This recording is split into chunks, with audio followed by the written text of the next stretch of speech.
Dan mengulas selanjut mengenai usaha perpindahan dan pelan tangani situasi ini ialah Naib Chancellor Universiti Sultan Zainal Abidin, Profesor Datuk Dr. Yahya Ibrahim. Assalamualaikum, Prof. Waalaikumsalam. Okey, Prof, kita tahu situasi ini tidak pernah berlaku di UNIZA dan bagaimana penerimaan dan maklum balas pelajar serta kaki tangan petugas mengenainya, Prof? Ya, sebenarnya keadaan banjir yang melanda UNIZA pada tahun ini agak luar biasa. Kerana paras air meningkat begitu mendadak dan mengambil masa beberapa hari. Dan yang terjejas teruk adalah para pelajar yang tinggal di kawasan sekitar kampus UNIZA ini, terutama yang menyewa di kawasan-kawasan perumahan di luar pada kampus UNIZA.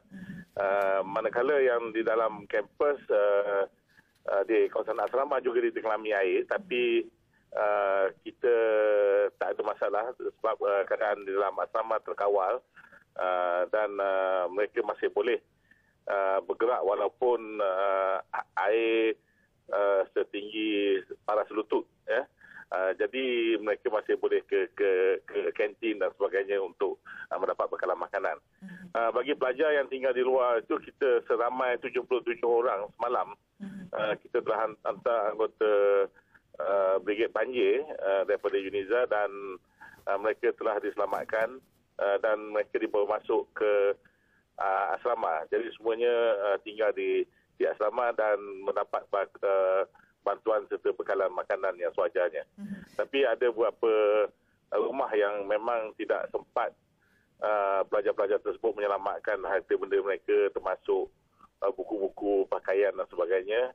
Maka kerana pada masa air naik itu mereka ada kelas. Jadi selepas kembali ke rumah, mereka dapati rumah mereka telah pun ditenggelami air, maka ada yang kehilangan komputer dan sebagainya kerana ditenggelami air. Prof, kita tahu kawasan UNIZA ni besar. Bagaimana pula dengan hubungan komunikasi bagi memastikan apa yang dimaklumkan ataupun apa amaran ataupun nasihat sampai kepada semua peringkat, Prof? Kita gerakkan seluruh pasukan beruniform sebagai Brigade Bantuan Banjir dan kita berkomunikasi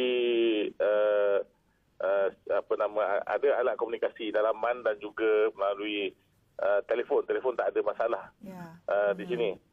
Jadi semua amaran banjir itu dapat disampaikan kepada anggota keselamatan dan juga kepada pelajar. Jadi dan kita juga membuka pusat rawatan UNIZA Medical Center sehingga 24 jam untuk memberi bantuan kepada pelajar dan juga kepada komuniti setempat.